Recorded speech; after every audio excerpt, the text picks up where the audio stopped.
कि ये हो क्या रहा है, ये इलेक्शन कमीशन ऑफ इंडिया को हो क्या गया है। इलेक्शन कमीशन जो है वो सरकार के हाथों में खेल रहा 11 साल में किसने इन सबको जो बनाया है, जिस जहां पहुंचे हैं हम। है। इस हुकूमत को सत्ता छोड़ना नहीं है। आप दुनिया के बहुत सारे मुल्क हैं जहां लोग बरसों से बने हुए हैं। हमारे जो आदर्श हैं हमारे सत्ता के, वो पुतिन है, शी है चीन के, रूस के पुतिन है। 1975 में जो हुआ था वो देखना चाहती है कि सरकार वहां बिहार में कितनी हिंसा होती है या नहीं होती। होती है तो फिर जो बैकफुट। अघोषित आपातकाल है वो घोषित आपातकाल में बदल जाएगा। नमस्कार, मैं हूं संजीव श्रीवास्तव। आप देख रहे हैं 4 PM न्यूज नेटवर्क। मित्रों, देश की हुकूमत बीते 11 वर्षों से कुछ अधिक समय से नरेंद्र मोदी जी के हाथों में है। और ये जो मोदी सरकार का चाहे पहला कार्यकाल हो, दूसरा और अब तीसरा कार्यकाल चल रहा है, इन तीसरे कार्यकाल तक अब तक का जो वक्त है, इनकी उपलब्धियां कम हैं और जो कहीं विवाद विफलताएं, इनकी बातें बहुत ज्यादा होती हैं। हालांकि सरकार तो कहती है कि उपलब्धियां उपलब्धि हैं, लेकिन जो बात होती है वो उपलब्धियों की कम और कहीं विवाद और विफलताओं की ज्यादा हो रही है। और जो बीते 11 वर्ष से अधिक का समय है, इन इस दौर में हमने देखा या पाया है, जो सबसे ज्यादा कहीं आरोप आक्षेप लगे हैं, कटघरे में सरकार को खड़ा किया गया है, तो संवैधानिक संस्थाएं हैं, इनके क्षरण को लेकर, इनके डिटोरिएशन को लेकर। और कहा तो ये भी गया है, बड़ा गंदा लगता है कहने में, इनकम टैक्स है, सीबीआई है या फिर ईडी है, ये मोदी जी के पालतू हैं। इस तरीके के आरोप और आक्षेप आक्षेप लगते हैं और दुनिया भर में इसकी गूंज हम देख या पा रहे हैं बीते लंबे वक्त से। और इस पूरे कालखंड में हमने ये भी देखा या पाया है कि जो विपक्ष है उसे कैसे बुलडोज किया जाता है। हमने ये भी देखा या पाया है कि जो मुख्य धारा का मीडिया है वो कहां से कहां पहुंच गया। और उस पर भी आरोप है कि वो तो अब इस सरकार का, भारतीय जनता पार्टी का गुलाम हो चुका है। ये गंदा आरोप लगता है, हम खुद मीडिया से हैं तो अच्छा नहीं लगता। और ये भी हम देख या पा रहे हैं कि जो वैकल्पिक मीडिया है, जो अपनी जिम्मेदारी पूरी करने की कोशिश करता है, सवाल करता है, तो उसको भी कैसे कहीं विवादों में लाने की कोशिश होती है, उसको भी बुलडोज करने की कोशिश होती है। और उसे जो कुचलने की फहरिस्त के आरोप हैं वो भी बड़े लंबे हैं। एक उसकी भी सूची छोटी नहीं है। और जो संसद है, जो चाहे वो लोकसभा हो या राज्यसभा हो, दोनों ही सदनों के जो अभिभावक माने जाते हैं, चाहे वो लोकसभा के अध्यक्ष हों या फिर राज्यसभा के सभापति, उपसभापति, उन पे भी बहुत सारे आक्षेप आरोप हैं कि उन्होंने भी किस तरीके से ये जो संस्थाओं को कहीं ना कहीं नीचे ले जाने का काम ज्यादा किया है बजाय ऊपर ले जाने के। राज्यपालों की भूमिका को लेकर बहुत सारे सवाल हैं, उनके फैसलों को लेकर बहुत बवाल है, वे भी कटघरे में लगातार हैं। और किसने बनाया है, कौन ने बनाया, ये सब देख रहे हो। यदि बीते कुछ 5-6 सालों से, मोदी जी का जो 11 साल से अधिक का वक्त है, तो इस 11 साल से अधिक के वक्त में बीते 5-6 सालों में जो देश की एक बहुत प्रमुख, एक ऐसी संवैधानिक संस्था जिसका नाम चुनाव आयोग है, वो चुनाव आयोग कहां से कहां पहुंच गया है और कितने सारे विवाद, कितने सारे आरोप, क्या क्या नहीं उस पर लगे हैं और अभी भी लग रहे हैं। और ये सब बातें मैं इसलिए कर रहा हूं मैं क्योंकि चुनाव आयोग की ही बात करने जा रहा हूं। उसके साथ साथ कुछ और भी जो हमारे बाकी बातें की उस पर भी मैं बात करूंगा, क्योंकि चुनाव आयोग ने बीती शाम बुधवार को जो कुछ किया है, अभी बिहार का चुनाव, जो राज्य विधानसभा का चुनाव है, वो निकट है। और वहां जो एक फैसला उससे जुड़ा रहा है चुनाव आयोग का, वोटर लिस्ट को दुरुस्त करने का, गहन परीक्षण का, वो बहुत सुर्खियों में। उसी वजह से, उसी को लेकर, उसी पर आपत्तियां करने जो प्रमुख विपक्ष है, कांग्रेस पार्टी सहित 11 राजनीतिक दल पहुंचे हुए थे इलेक्शन कमीशन ऑफ इंडिया के दफ्तर में। और वहां जो कुछ हुआ है हमने उसको रिपोर्ट किया है, देखा होगा आपने, वैकल्पिक मीडिया पे ही आपको दिखा होगा, चुटपुट जो खबरें दिखी हैं, हमने बहुत प्रमुखता से उसको कल दिखाया है। और गोदी मीडिया तो आपको दिखाएगा नहीं, मुख्यधारा का मीडिया तो आपको दिखाएगा नहीं। जो तमाम स्थितियां, तमाम हालात हैं, जिस तरीके से एक सरकार का रवैया है, वो जो इलेक्शन कमीशन ऑफ इंडिया, उसको भी कहा जाता है कि मोदी जी का तो अब वो बी टीम है, भारतीय जनता पार्टी का विंग है। तो ये सारी स्थितियां जो है, इन्हीं सब पर बातचीत करने के लिए चलेंगे बहुत बहुत खास मेहमान के पास। हम निरंतर बातें करते हैं, जुड़ गए हमारे साथ हैं देश के जाने माने जर्नलिस्ट श्रवण गर्ग साहब। श्रवण सर, आपने हमारे लिए समय निकाला, वक्त दिया, हम पुनः आपका आभार जताएंगे। सर, जो कुछ कल हुआ है इलेक्शन कमीशन ऑफ इंडिया से ही शुरुआत करूंगा। वहां जिस तरीके का नजारा हुआ कि 11 दल पहुंचते हैं, वहां एक नियम बताया जाता है, घुसने नहीं दिया जाता है, जमकर जद्दोजहद होती है, और फिर बाद में आके अभिषेक मनु सिंघवी बहुत कुछ खुलासा करते हैं, बताते हैं कि क्या कुछ हो रहा है, और बाकी दल भी, राजनीतिक दलों के जो प्रमुख हैं, वहां नेतागण हैं, वो बता रहे हैं। तो सबसे पहली शुरुआत यहीं से, प्रतिक्रिया आपकी कि ये हो क्या रहा है, ये इलेक्शन कमीशन ऑफ इंडिया को हो क्या गया है, श्रवण गर्ग साहब। संजीव जी देखिए, हमको कल जो हुआ उसके बारे में बात नहीं करना चाहिए। कल जो होने वाला है उसके बारे में बात करना चाहिए। कल जो हुआ वो आपने अपने चैनल पे अच्छे से दिखाया, आपने सबकी बाइट्स भी दिखाई, उसमें संघवी जी की भी दिखाई और जहाँ साहब की भी दिखाई और तमाम जो नेता हैं उनकी दिखाई, सारे चैनलों ने दिखाई, मतलब गोदी मीडिया को छोड़कर जितने हैं सबने दिखाया। वो लोगों को पता है कि क्या हुआ, उसको हम यहाँ क्या रिपीट करें ये बताइए। हमको ये भी रिपीट नहीं करना चाहिए कि इलेक्शन कमीशन जो है वो सरकार के हाथों में खेल रहा है, ये भी नहीं करना चाहिए। हमको एक थोड़ा सा ब्रॉडर पर्सपेक्टिव लेना चाहिए। जो आपके जो दर्शक हैं, चाहे 4 PM के हैं और चाहे देश के दर्शक हैं तमाम, उनके लिए क्या इसमें से मैसेजिंग है वो समझना चाहिए। देखिए, मैसेजिंग ये है कि जब इस तरह की व्यवस्थाएं जन्म लेती हैं, जिसको हम तानाशाही व्यवस्थाएं कहते हैं, अधिनायकवादी व्यवस्थाएं कहते हैं, या ऐसी व्यवस्थाएं जो जिनका प्रजातंत्र में कोई भरोसा नहीं है,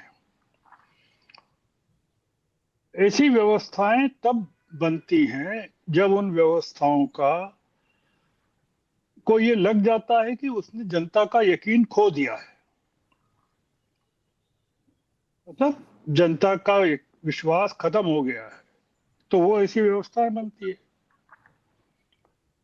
जैसे मोदी जी के राज में 2015 में भी बिहार में चुनाव हुए।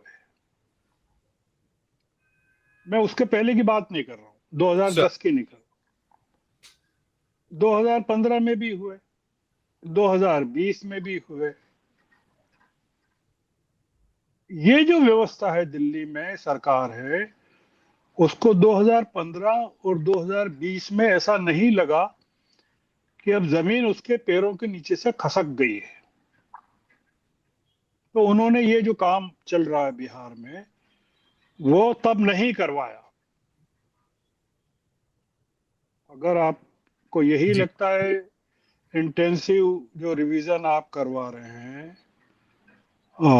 अभी सघन परीक्षण जो करवा रहे हैं,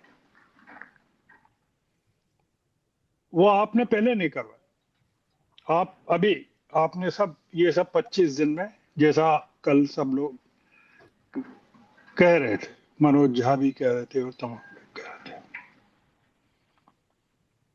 इसका मतलब ये कि सरकार को, जो हुकूमत है सत्ता में, उसको लग गया है कि ये चुनाव वो हार चुकी है, पर उसको जीतना है।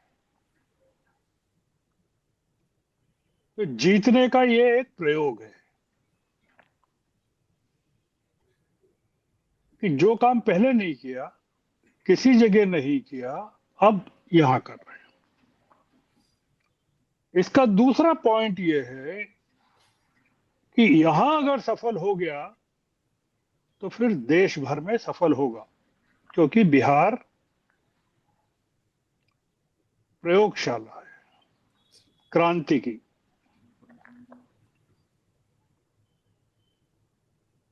दूसरा पॉइंट आपको ये समझना चाहिए, आपके दर्शकों को, कि अधिनायकवादी व्यवस्थाओं में कोई एक व्यक्ति तानाशाह नहीं होता।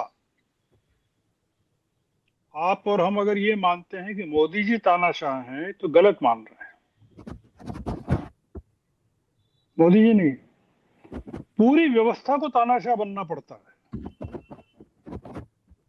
व्यवस्था को बचाने के लिए। उसमें हर एक पुर्जा तानाशाह बन जाता है। एक भी पुर्जा अगर ढीला हुआ तो व्यवस्था खत्म हो जाती है। मतलब वो जो व्यवस्था बनना चाहिए, ऐसे लोग जो चाहते हैं अपनी सत्ता को बचाने के लिए, वो वो खत्म हो जाएगी अगर ये ऐसा करेंगे कि इलेक्शन कमीशन कोऑपरेट नहीं करे तो ध्वस्त हो जाएगा। हर एक आदमी को मदद करना पड़ती है। तो हमको इलेक्शन कमीशन को दोष नहीं देना चाहिए, हम गलत दे रहे हैं। क्योंकि इलेक्शन कमीशन को ये काम करना पड़ेगा। आपने कहा मीडिया का,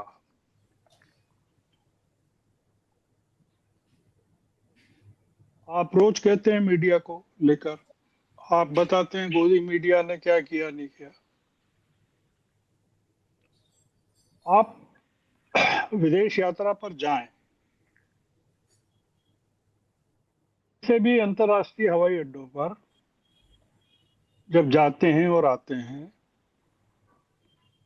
तो कुत्ते होते हैं, ट्रेंड कुत्ते, स्निफर डॉग्स कहते हैं।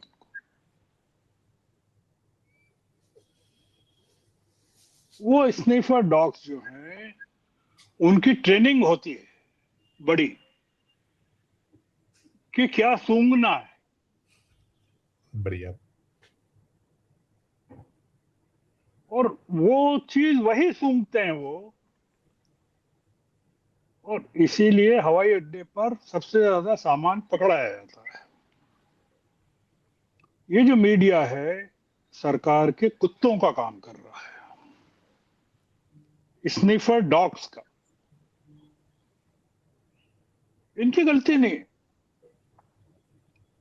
आर्मी में भी होते हैं जो अपराधियों को ढूंढते हैं, पुलिस में भी होते हैं, सीआईडी में भी।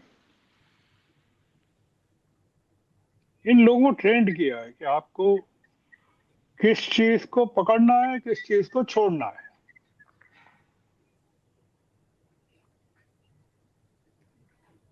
तो ये जो मीडिया है स्निफर डॉग्स का काम कर रहा है।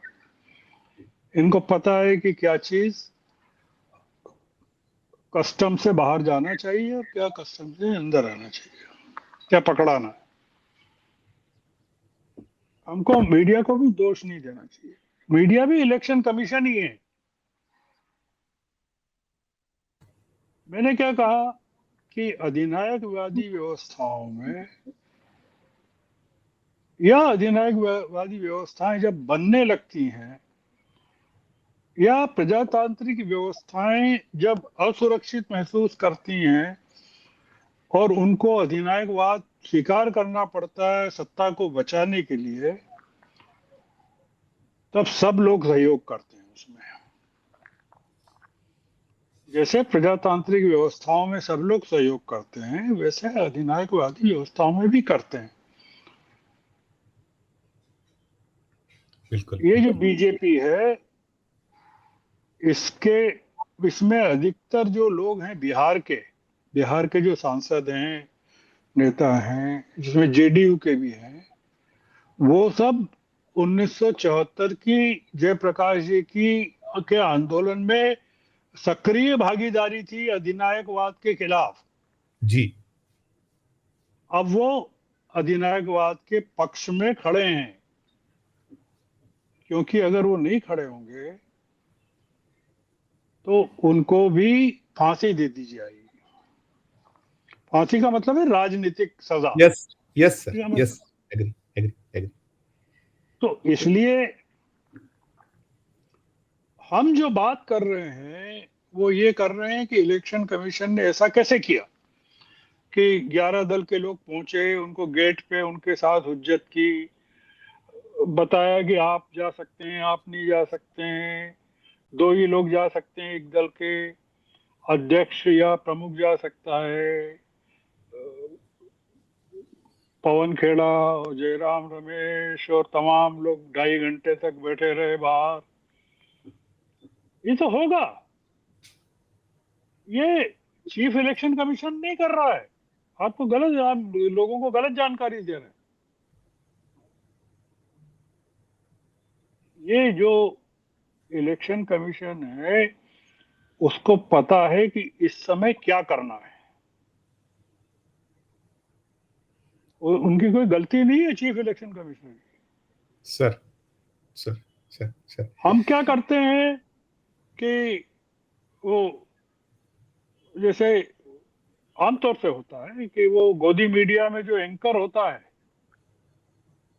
और जो खबरें देता है सरकार की, तो हम उसको गालियां देते हैं। नहीं नहीं नहीं, वो तो बेचारा पढ़ रहा है, उसको क्या पता है, वो सामने स्क्रीन देख के पढ़ रहा है। बड़ी बड़ी अच्छी व्याख्या है, अच्छी व्याख्या है, बिल्कुल बिल्कुल बिल्कुल बिल्कुल, बिल्कुल। वो आप मैसेंजर को शूट कर रहे हैं, नहीं, वो जो हरकारा लेके आया है चिट्ठी, उसको शूट कर रहे हैं, नहीं नहीं, वो जो पढ़ रहा है खबर, उसके पीछे जो लोग बैठे हैं, एक टीम बैठी है 100 लोगों की, 200 लोगों की, जो उसको बता रही तेरे को क्या करना है, खड़े कैसे होना है, कपड़े कैसे पहनना है, तेरी बॉडी लैंग्वेज कैसी होनी है। आपने देखा नहीं कि मौत के की खबरें पढ़ते हैं, ये बाढ़ की खबरें पढ़ते हैं ये लोग, तो ऐसा लगता है जैसे किसी फैशन शो में खड़े हुए हैं। आप देख रहे हैं ना कि ये जी हाँ, जी जी। कि गले में स्वर्णाभूषण पहने हुए ये शोक की खबरें पढ़ते हैं और बाढ़ की खबरें देते हैं जैसे कि केट वॉक कर रहे हो फैशन परेड में। तो श्रवण सर, जी जी जी जी।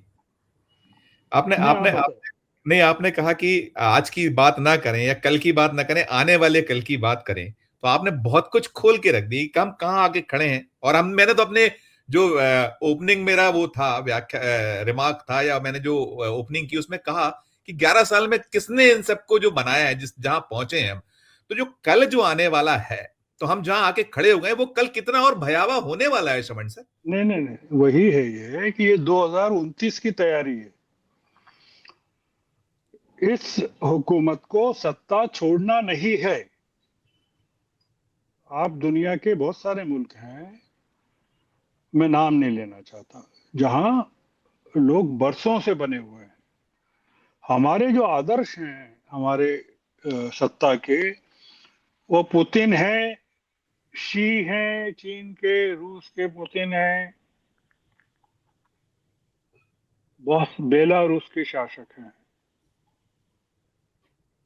तुर्की के शासक हैं। तो इसलिए हमको गलतफहमी हो रही है। हम लोग अपनी लड़ाई को का जो इंटरप्रिटेशन कर रहे हैं, गलत कर रहे हैं। हम अपने दर्शकों को ये बता रहे हैं कि देखो कल ऐसा हो गया। नहीं नहीं, ये बताना चाहिए। दर्शकों को ये बताना चाहिए कि अब कल क्या होने वाला है और उनको क्या तैयारी रखना चाहिए। बिहार में अगर आप लाखों लोगों को बाहर कर देंगे, देखिए, सरकार कहती है जाति जनगणना करेंगे।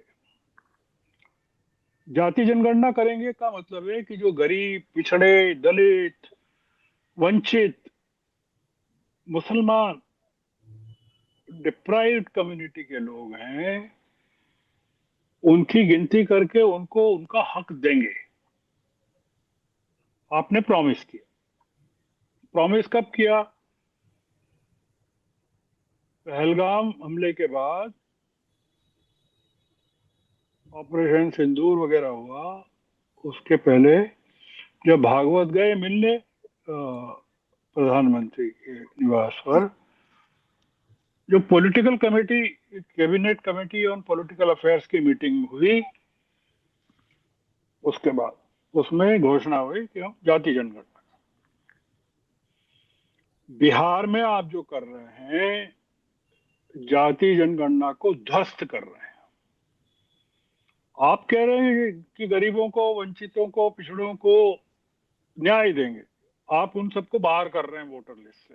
यस, यस, मतलब बिल्कुल। नागरिकता कानून लागू कर रहे हैं। आप क्यों कर रहे हैं? क्योंकि ये जो पिछड़े, वंचित, दलित, मुसलमान सब हैं बिहार के, वो सब आपसे नाराज हैं और आपको पता चल गया है।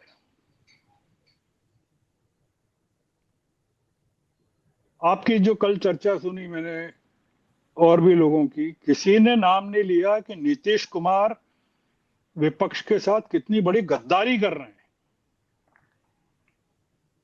आपने भी नहीं कहा। नहीं कहा सर, मैंने एग्री, बिल्कुल गलती हो गई मुझसे।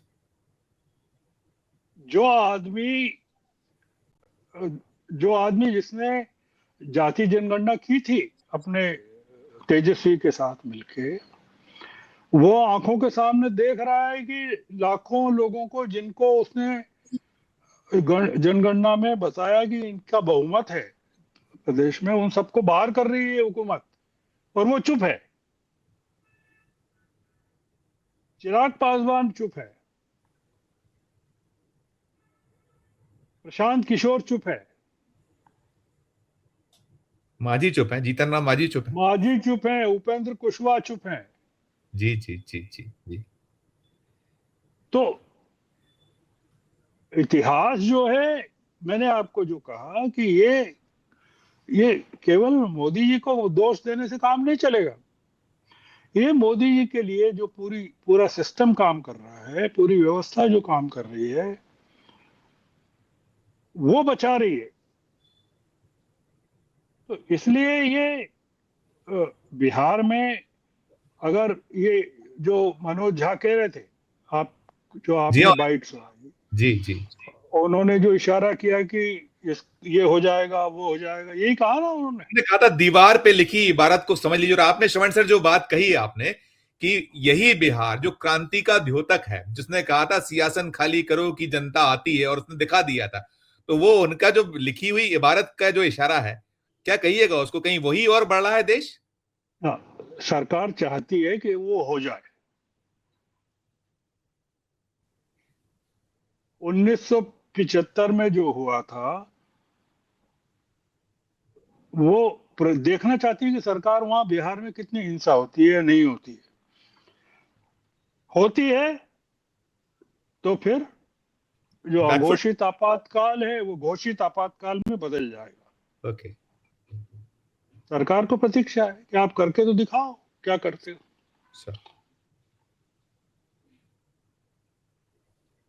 ये जो 11 दल थे, ये मनोज सिंघवी साहब और सब, इन लोगों को इलेक्शन कमीशन के पास अब जाना ही नहीं चाहिए,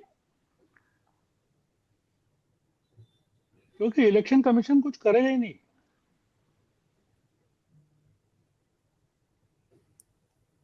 इलेक्शन कमीशन वही करेगा, या मीडिया वही करेगा, या आपने एजेंसियों का नाम लिया, ये एजेंसी, वो सब वही करेंगे जो इस हुकूमत को बचाने के लिए जरूरी है।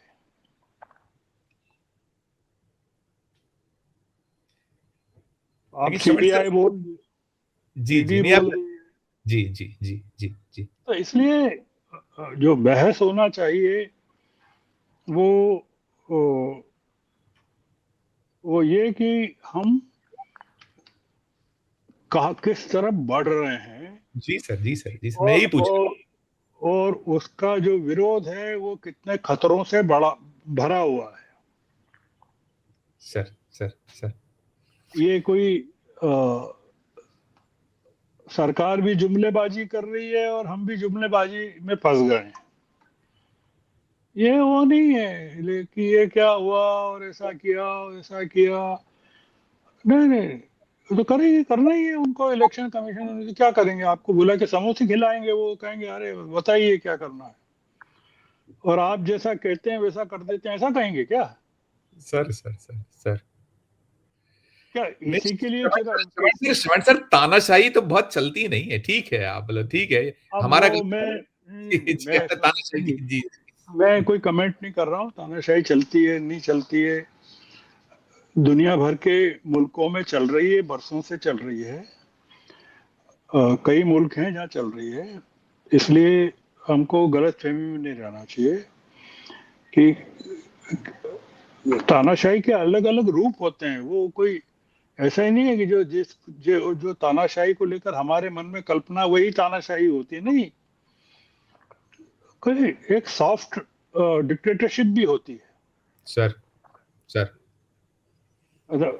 हमको हमारे को तो डिक्टेटरशिप का जो वो है कि अरे तानाशाही में ऐसा नहीं, नहीं, सॉफ्ट भी होती है, हार्ड भी होती है, सब तरह की होती है।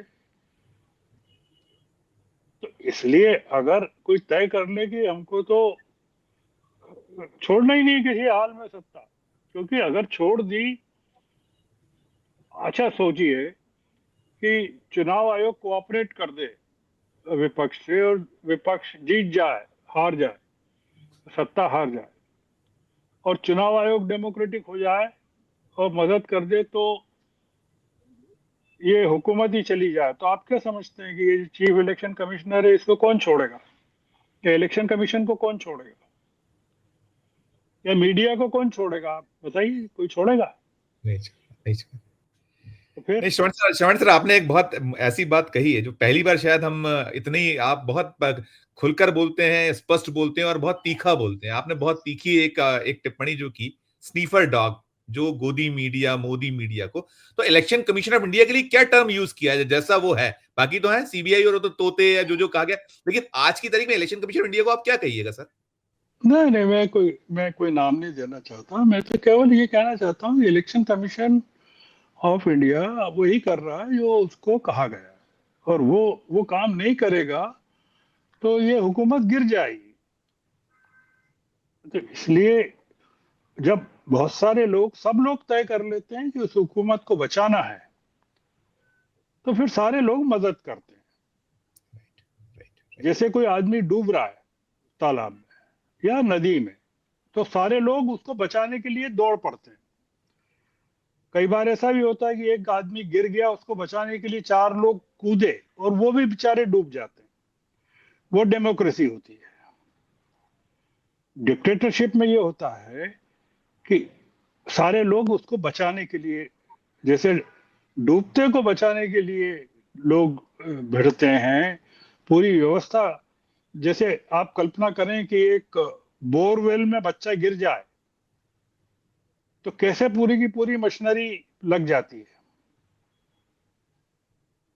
तो ये लोग कह रहे हैं, सोच रहे हैं कि ये डेमोक्रेसी जो ये जो डिक्टेटरशिप है जो होने वाली है या आ सकती है, वो बोरवेल में नहीं चली जाए, तो बचाएगा। ठीक, ठीक। श्रवण सर, मैं अंतिम सवाल करूंगा, वक्त की थोड़ी सी कमी है, अब हम लोग का सब जो 30-32 मिनट के आसपास का रहता है, कुछ 3-4 मिनट का वक्त है, तो मैं ये चाहूंगा आपसे आखिर में, आपने कल की बात कहा कि कल के बारे में सोचना चाहिए, और आपने कह दिया कि क्या मंशा है कि हमें 2029 में भी सत्ता नहीं छोड़ना है और निरंतर बने रहना है। आपने पुतिन का उदाहरण दिया, आपने जी जिनपिंग का उदाहरण दिया, और जो दुनिया में ऐसे लोग हैं, तो कहीं जो 2047 का जो ख्वाब है हमारे महामानव साहब मोदी साहब का, तो आप मान के चलें जैसा अभी बिहार में हुआ कि अभी तो नाम कट रहे हैं, तो क्या आने वाला वक्त है कि इलेक्शन होंगे ही नहीं, जैसा होगा हम एक तरफा सब हो जाने वाला, ऐसा कुछ हम देखें पाए? अंतिम टिप्पणी। नहीं, नहीं, नहीं, मैं नहीं कमेंट करूंगा इस पे। मैं इतना निराशावादी नहीं हूँ। मुझे बहुत उम्मीद है देश की जनता से। और चूंकि मैं बिहार में रहा हूँ, 74 में बिहार में रहा हूँ, जेपी के आंदोलन का हिस्सा रहा हूँ, बिहार के लोग ये होने नहीं देंगे। नहीं और सर। अगर जितने लोगों को आप काट देंगे और जितने लोग बचेंगे, वो हराने वाले हैं इन लोगों को। ये बिहार को जानते नहीं है कि बिहार क्या है, किस मिट्टी का बना है। ये अगर 2-3 करोड़ लोगों को या 150 लाख लोगों को निकाल भी देंगे, इनको पता नहीं है कि इन्होंने क्या किया है। इसका जो मैसेज है मनोज झा जो कह रहे हैं वो ये कह रहे हैं, दीवारों पर लिखा है का मतलब ये है कि बिहार के लोग जाग जाओ, ये करने वाले हैं। इसका मतलब ये है कि इनके साथ जो लोग हैं वो भी अब इनके साथ छोड़ने वाले हैं। बिल्कुल बिल्कुल बिल्कुल। तो आप ये कुछ नहीं कर पाएंगे। मैं बहुत इस देश को लेकर बहुत आशान्वित हूँ और देश की डेमोक्रेसी को लेकर भी बहुत आशान्वित हूँ। Right sir. जी। नहीं नहीं बिल्कुल शिवांग सर, आपने दोनों चीजें स्पष्ट कर दी कि इनकी मंशा क्या है और देश नहीं होने देगा। दोनों चीजें स्पष्ट है और निश्चित तौर पर कि किसी भी चीज की अति, एक कहते हैं ना कि अति सर्वथा वर्जित, जो अति हमेशा आपके लिए घातक होती, तो उस और देश बढ़ रहा है। लेकिन हाँ, देश की जनता बहुत सजग और सतर्क है। आपका जो पूरा एक विश्लेषण है, पूरी बातचीत है, उसमें से निकला है, तो हम भी आशान्वित तो हैं। लेकिन इनकी जो मंशा है उसके लिए मेरा सवाल था और आपने बहुत स्पष्ट कर दिया कि देश जो था, जो है, उसकी जो एक बहुत गौरवशाली परंपरा है, इतिहास है, उसको ये इस तरीके से नेस्तनाबूद नहीं कर पाएंगे। श्रवण सर, आपने हमें वक्त दिया, बहुत बहुत धन्यवाद, बहुत बहुत आभार। तो मित्रों, साथ थे हमारे श्रवण गर्ग साहब, और जो हम बात कर रहे थे इलेक्शन कमीशन ऑफ इंडिया, उसका रोल, और बाकी तो है संवैधानिक संस्थाएं सारी, और अभी जो हुआ है चिंतनीय है, गंभीर मसला है, और उसको लेकर जो राजनीतिक दलों ने अपना एक आक्रोश प्रकट किया है, उन्होंने जो बातें उजागर की हैं, तो उसके लिए चिंता तो देश को भी करनी पड़ेगी, जनता को करनी पड़ेगी। जो बात कही गई है मनोज झा की और जी की ओर से कि इबारत वहां लिखी है, दीवार पे लिखी इबारत पढ़ नहीं पा रहे, ना मोदी साहब पढ़ पा रहे हैं और ना इलेक्शन कमीशन ऑफ इंडिया पढ़ पा रहा है। तो ऐसा लगता है कि जागना जनता को ही होगा। और जैसे भी, हम नहीं कहते हिंसा हो, आप बहुत ऐसा कुछ करें जो उचित नहीं होगा, देश का नुकसान हो, लेकिन हाँ, अपनी हद, अपनी जद में रहते हुए जो कुछ हो सकता है, और उसके लिए सबसे बड़ा आपके पास में हथियार वही आपका वोट है। भले ही करोड़ 2 करोड़ वोट कट जाए, जैसा श्रवण सर ने कहा, लेकिन बाकी जो लोग हैं वो जानते हैं कि इस अति को कैसे रोकना है। तो सामने आएगा, बहुत रोचक सी स्थिति है, और अभी तो बहुत कुछ होना है। अभी तो केवल ऐलान हुआ है कि वहां वोटरों के नाम काटने की एक प्रक्रिया शुरू करने की शुरुआत हुई है। तो देखिए, जो कुछ होगा हम आपको निरंतर रिपोर्ट करते रहेंगे, और जनता को जागना होगा। एक संदेश, एक सार श्रवण गर्ग साहब के जो विश्लेषण, उससे यही निकलता है। तो इस चर्चा में इतना ही। आपकी अपनी क्या राय है कि ये अधिनायकवाद, मोदी जी की जो कहीं ध्वनि है उसमें, श्रवण सर की बातचीत में, कि जो वो चाह रहे हैं कि ये सत्ता कभी ना छोड़े, ये क्या मंशा उनकी पूरी हो पाएगी? और इलेक्शन कमीशन ऑफ इंडिया की इंतहा या और संवैधानिक संस्थाओं की जो एक उनके साथ जो होना पड़ रहा है, कब तक चलेगी? टिप्पणी कीजिएगा, और चर्चा अच्छी लगे तो चैनल को लाइक कीजिएगा, सब्सक्राइब कीजिएगा, ज्वाइन का बटन दबाइएगा, तो हमारी हौसला अफजाई होगी। प्यार और स्नेह बना रखिए और देखते रहिए 4 PM न्यूज नेटवर्क। धन्यवाद, नमस्कार।